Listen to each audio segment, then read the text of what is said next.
The COVID-19 pandemic and restrictions on international travel should not stop connections and collaborations across the world.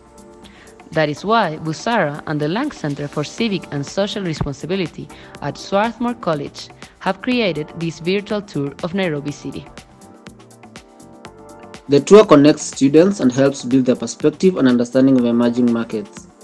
It introduces Nairobi and some of Busara's research studies, and aims to counter any stereotypes that might exist to unlock a more nuanced understanding of developing countries.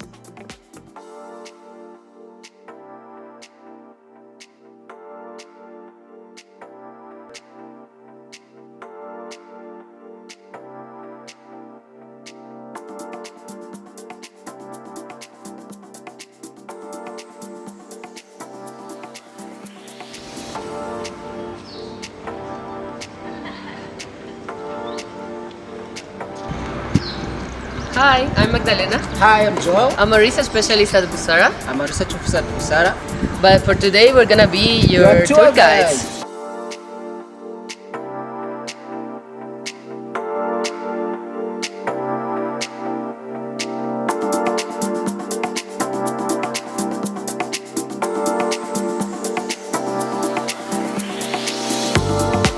In a multi-arm RCT, the Busara Center evaluated the impact of providing human capital with training, physical capital with access to high-quality industrial tools, and marketing support to furniture builders in Nairobi.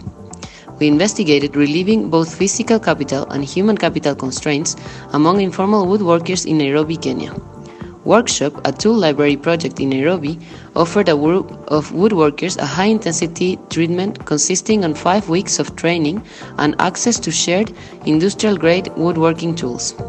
Another group was provided with a low-intensity treatment consisting of a digital training application, the Fundamentals app, designed to impact production techniques and business knowledge as well as design resources to carpenters. Workshop Nairobi, located along Nairobi's Gong Road Furniture Making District, is a workshop designed with the aim of creating access to woodworking machinery and tools that many craftsmen cannot access due to the limitations of capital and space. Depending on the nature of the work being done, access can be given up to 8 craftsmen at a time.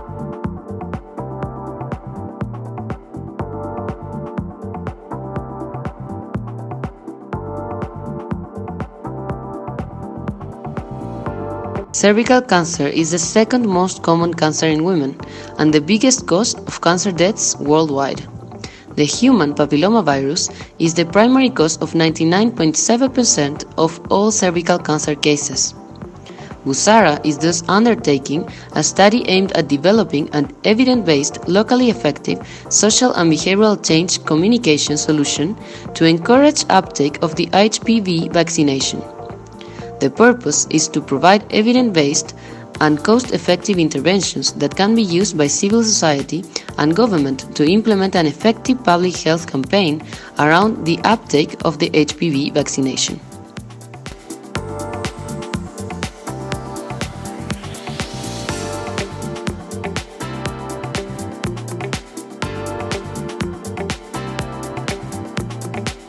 Civic engagement is considered an important element of a healthy policy, yet many attempts to induce it fail, and experimental evidence on what works to induce it is limited.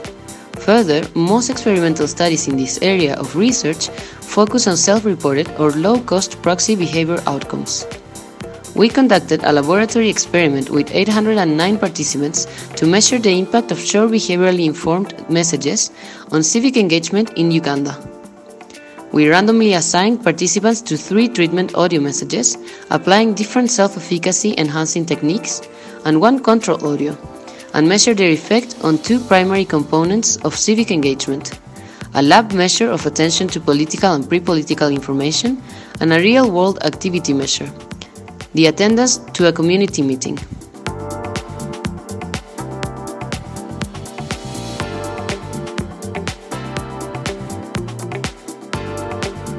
We also have a project about understanding social gender norms in India.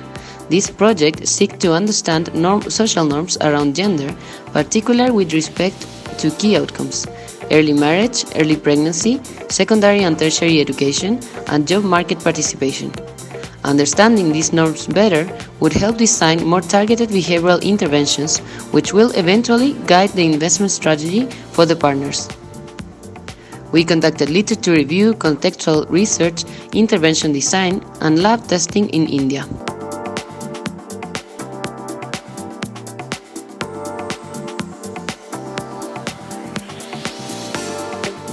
Financial inclusion is one of the key drivers of economic growth in the global south. Busara Center worked with the mobile money operator in Tanzania to understand the behavioral barriers to the uptake of mobile savings products. Together with the partner, we designed a set of interventions leveraging social norms, mental accounting, and goal setting to increase the rate of mobile savings and help Tanzanians to save more. The social norms intervention was particularly good at increasing savings among the group of interest.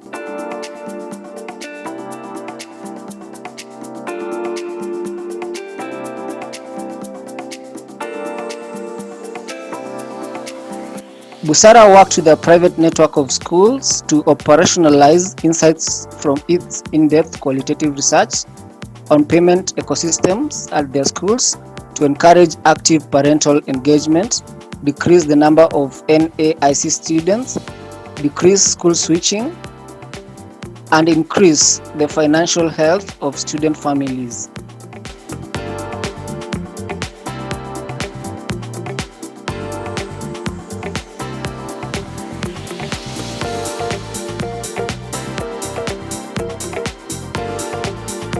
Matatus are privately owned minibuses which offer public transport services, and they are often associated with blatant disregard of traffic rules and criminal activities.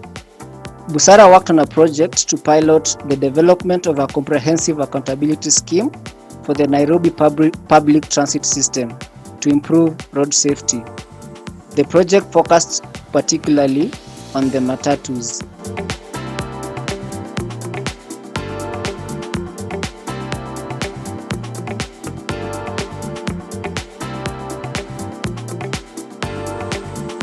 The KenyaCovidTracker.org is a website we created together with partners in University of California, Berkeley and the World Bank, among others, as a one-stop shop for all the COVID-19 related impact in Kenya. We surveyed 11,000 households and 5,000 enterprises and small businesses in Western Kenya about their income, consumption, food security, and many other measures for which we have been posting time trends since the pandemic started. This website objective is to help policymakers to make informed decisions where data is usually scarce.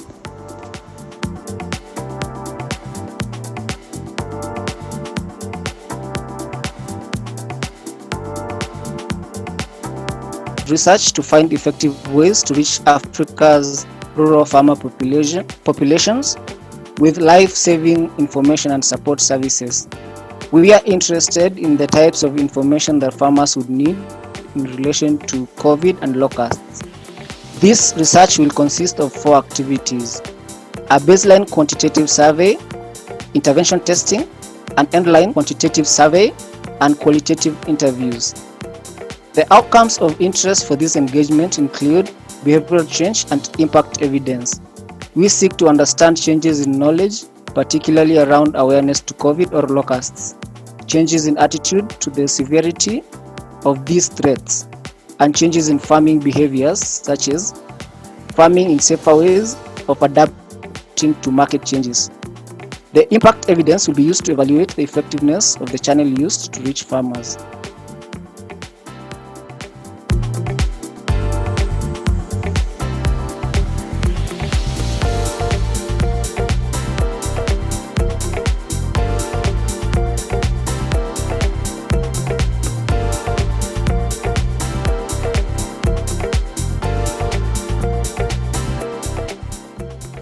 So I've been in Nairobi for 3 years. I got to Nairobi pretty much exactly 3 weeks ago. I came here a few times. So this time I moved here from March last year. So about 1.5 years. I've been in Nairobi since March of 2017. So about, 3.5 years now. So I've been in Nairobi. I was in Nairobi for a year. I moved there in October 2018 and I was there till October 2019. Not a lot of people around me had been to Nairobi, so not a lot of people knew about Kenya and Nairobi. But what I heard was mostly security concerns. I think I heard about that it was a dangerous place, that there was a lot of robberies, etc., and I had to be careful. And the only good things I heard was apparently it's a great weather, but that's pretty much it. Before I visit, so this is my first time here, my first time in East Africa even, and I heard a few things. One of my colleagues used to live here and told me about the amazing scene, bar scene, restaurant scene, how it's just a very pretty city, calm, crazy traffic, but much calmer in everyday life than like New York City or London. I heard that it's a tech hub, a lot of entrepreneurial spirit, and very green. I also heard that it's dangerous. Well, I have some extended family who've been in Nairobi since the 70s, and people said that town could be a bit dangerous in terms of theft, but not so violent, and that most of the rest of Kenya was easy to travel around and very beautiful. So I didn't hear horror stories, to be honest, beforehand. My family came here and decided to live forever. So. Yeah, I think I heard of Nairobi first, like from my previous boss who traveled to African countries a lot. So the first thing I heard a lot is about the like animals.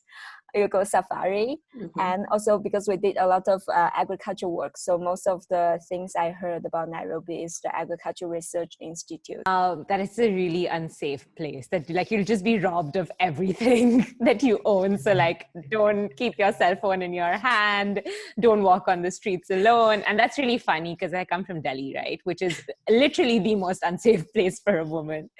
So Nairobi was a pleasant surprise.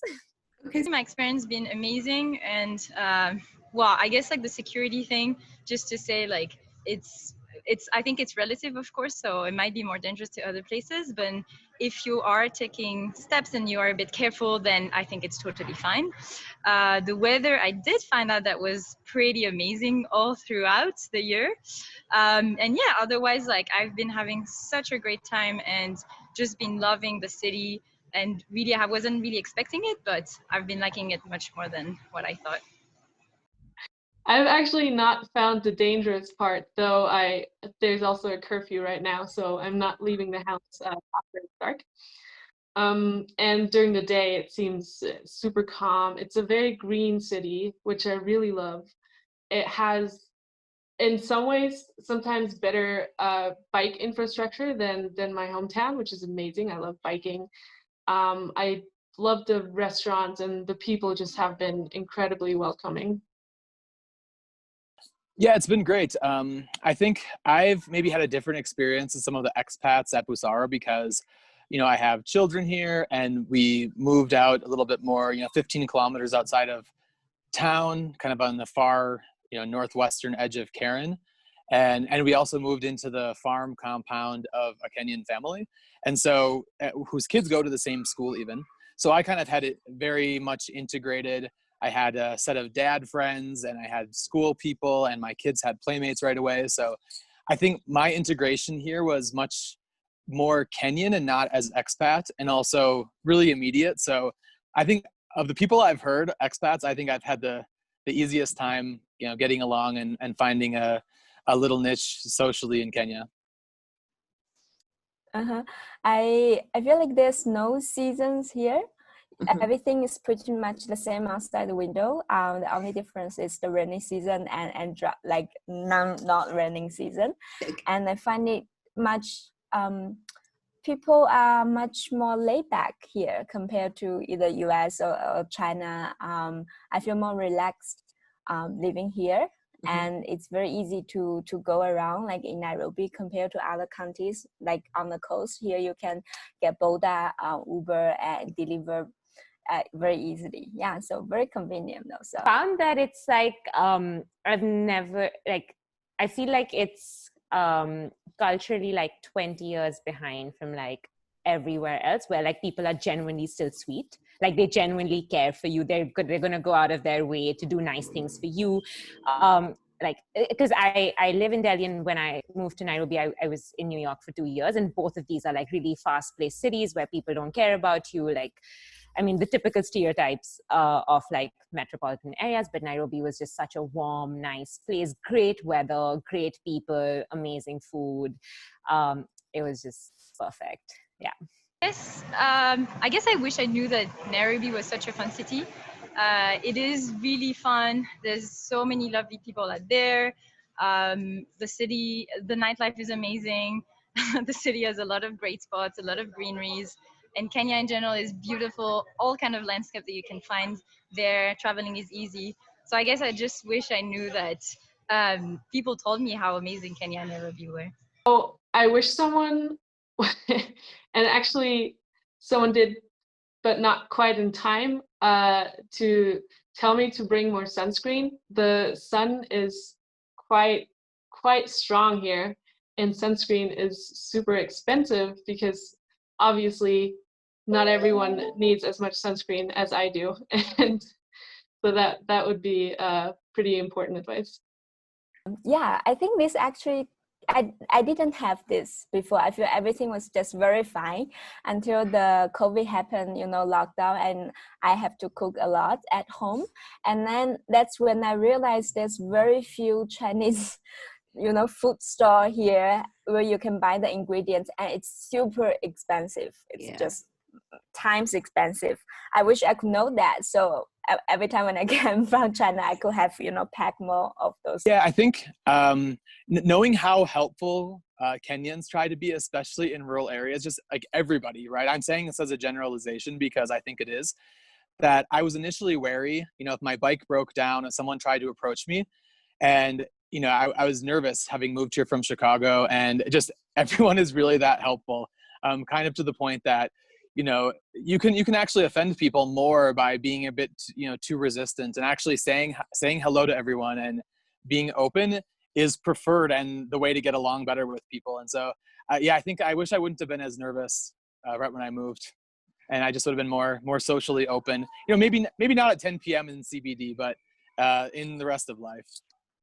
Men just flirt a lot, like harmlessly. They flirt a lot, and I think that really creeped me out, again, because of in Delhi, if a man would flirt with me, I would run for my life. So I think the first time I reached there, Busara puts you up in exotic apartments, which are really not exotic. But I remember the guard there and the people, the people who were living around me, they were so flirtatious. And I got really creeped out, and I was conscious of my safety. So yeah, and then I realized in time that all of this is very harmless, and they're not ill intentioned. It's just part of the way they communicate. So yeah. From Nyeri, that is central Kenya, Nyeri County, Mukurweini location, yes. I'm from lower eastern part of Kenya, but in particular Makueni County. Yep. I will say Rift Valley, Nakuru County, majorly, but I'm from other counties where my parents are from, but I'll say Nakuru County. Yeah, we are not to be very bad cooks, which I disagree. I think we cook really well, and people surrounding me, they're great cooks, and we make great food. So most people think that we use black magic a lot in our area, and that we resolve issues using black magic, but yeah, that's not true to some extent. Yeah. People in Nairobi have lots of money. It's not true. It's not true. The reason is that they tend to think that maybe money is circulates kind of quickly than in Nakuru or in other counties, and that's why maybe they think that Nairobi people have more money than any other place, or even in their counties, which is Nakuru. I have recommended this to a few experts coming to Kenya. A few didn't like it, so I still want to recommend it and see the trend on that. There's ugali, which we make from corn flour. and you have it with vegetables or meat stew. So I'd recommend that for anyone coming to Kenya. Yeah, I'd recommend people to take ugali and local vegetables, specifically mrenda. And I mean, prepared by a native of Kenya, not the kind of mrenda you take from fancy restaurants in the city. Yeah, that's my recommendation for anyone coming to Nairobi and Kenyan. Maharage and chapati, beans and chapati. It slaps differently. I don't know if I'm using kind of like Twitter language here, but it's especially when you get somebody who know how to prepare chapati. Your chapati should not be thick. It should be kind of like very thin. And for people who have ever tasted naan from India, you will understand. I think they come with a stereotype that they'll come across a lion, maybe a zebra, just somewhere near the office, which is totally not true. They think that behavior of Kenyans is similar across regions, but that's not the case, because something that would work in region A could completely fail in region B just because to our daily activities. So that's something that academics should think about. Kate, research work across regions in Kenya.